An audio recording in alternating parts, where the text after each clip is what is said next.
Aqui, os verdadeiros não se calam e o mal perde a voz.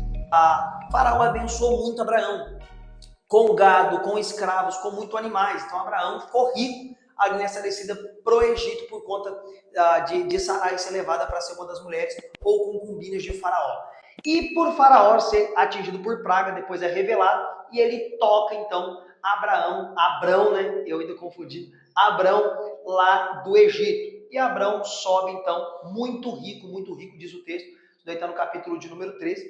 O capítulo 13 fala dessa volta aí de Abraão do Egito para as terras que Deus havia lhe prometido, e agora que ele volta para suas terras tem um grande problema, porque com Abraão peregrinava o seu sobrinho chamado Ló. Seu sobrinho chamado Ló para Abraão era como um filho, já que Abraão até então não tinha filhos.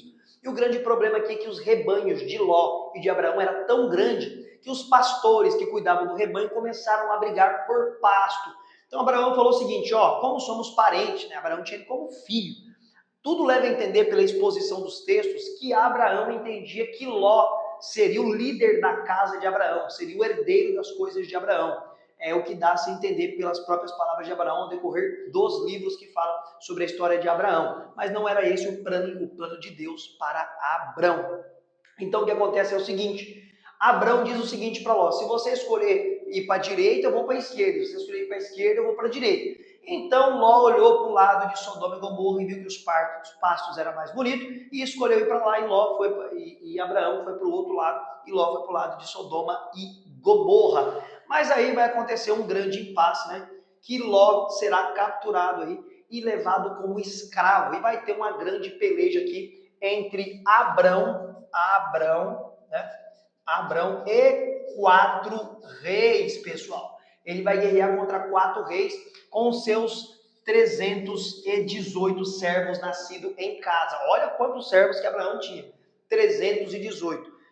Vai ter impasse teológico aí para falar se realmente era 318, ou era mais, ou era menos, ou era apenas um único nome, que era um dos servos lá de Abraão, que usando o nome dele daria aí dentro da guimatria hebraica 318. Eu não concordo com isso. Nunca que Abraão sozinho, mais um homem, enfrentar 4 reis e ia sair vitorioso. Claro que Deus estando a favor dele, ele podia enfrentar 1 milhão que ele venceria.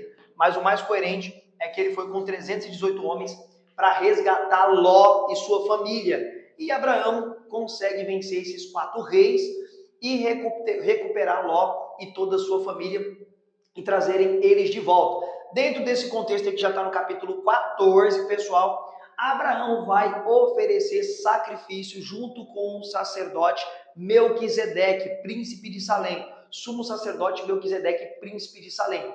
E aqui tem uma grande incógnita. Quem é este Melquisedeque? Porque lá no livro de aos Hebreus vai dizer que Jesus Cristo ele é sacerdote pela ordem de Melquisedeque, príncipe de Salém. Salém aqui, pessoal, é Jerusalém. Só que Jerusalém ainda não tinha sido ainda edificada com este nome Jerusalém, mas já existia o território. E neste contexto era chamada de Salém. Então Melquisedeque, príncipe de Salém, né? Ele abençoa Abraão, porque Abraão entrega-lhe o dízimo, e tudo leva a entender que Abraão também ofereceu sacrifício junto com ele a Deus. Isso daqui é um grande incógnito que nós não sabemos quem é esse Melquisedeque. Alguns chegam a pensar que seria o próprio Jesus Cristo aparecendo como homem no Velho Testamento, até mesmo antes do seu nascimento. Seria uma manifestação divina, que nós chamamos de teofania, que é a aparição daquilo que é divino em forma humana. Mas, como eu sempre falo para vocês, quando a Bíblia se cala, nós também se calamos. Não dá para saber ao certo quem é a figura de Melquisedeque. O que dá a entender que Abraão pagou-lhe o dízimo, né? Ofereceu-lhe o dízimo, e também ofereceu o sacrifício com ele, é o que dá a se entender, ok? E assim fecha o capítulo de número 14. No capítulo de número 15, Deus reforça a promessa que fez para Abraão, que lhe daria um filho, né? Deus reforça a promessa falando que daria um filho, Abrão. E aí Abrão crê na promessa de Deus, porém tem todo aquele episódio de Sarai, até mesmo murmurar, dar risada, debochar, por conta da idade de Abraão, por conta da idade dela, mas ela ainda não conhecia o poder do Deus do impossível, pessoal. E ainda dentro do capítulo de número 15, né, Deus faz um pacto com Abrão, pessoal. O pacto dele ser a descendência que Deus escolheu para manifestar o seu poder, para que viesse o Redentor, o seu Filho. Este é o pacto, né? E este pacto também está atrelado lá na frente a um sinal que Deus vai pedir para todos os descendentes de Abraão fazerem suas carnes, né? Os homens. Calma aí que não vai chegar lá. Então, no 15, Deus promete o filho para Abraão e faz o pacto com ele, o pacto da descendência abraâmica. E aí, no capítulo 16, vai trabalhar praticamente exclusivamente, né? No capítulo 16, né?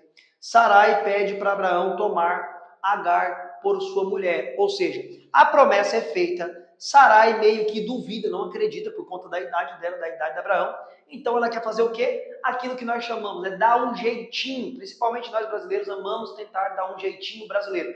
Ou seja, querer dar uma forcinha para o milagre, querer pegar um atalho, né? Querer cortar o caminho é aqui, você tem que chegar aqui, mas aí você quer cortar aqui o atalho para pegar o caminho. Isso daí não dá certo, pessoal. Tem que ser no tempo de Deus. Quando Deus promete, ele vai cumprir no seu tempo. Não tem para onde correr. Então Sarai quer dar uma ajudinha aí para Deus, né? Tentar dar ajudinha e manda Abraão se deitar com Agar, que era uma das servas que ela tinha. E realmente, nessa serva egípcia aí, ela se deita com Abraão e nasce o primeiro filho de Abraão chamado Ismael, né? Nasce aí esse primeiro filho, mas esse não é o filho da promessa. Deus prometeu que o filho da promessa seria de Sarai. E assim fecha o capítulo de número 16. No 17, Deus muda o nome de Abrão para Abraão. Abrão, pessoal, dentro das terminologias hebraicas, é entendido que Abrão significa pai exaltado. Abraão significaria pai de multidões.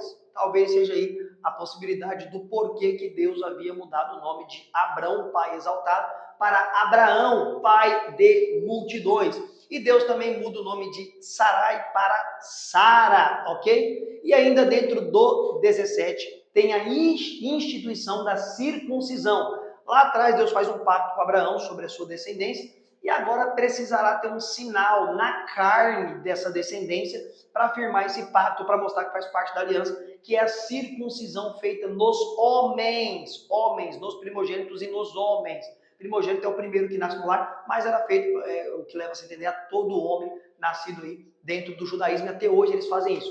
O que é a circuncisão? Cortar-se o prepúcio, ou seja, uma pelinha que tem no órgão genital masculino, aquela pelinha que tem no órgão genital masculino, seria cortada ali um pedaço, e isso aqui é a instituição da circuncisão. Foi um pacto que Deus pediu aí para Abraão, para marcar a carne de todos os homens nascidos da descendência de Abraão, e isso aí é observado até hoje dentro do judaísmo. E assim fecha-se o capítulo do número 17 do livro de Gênesis.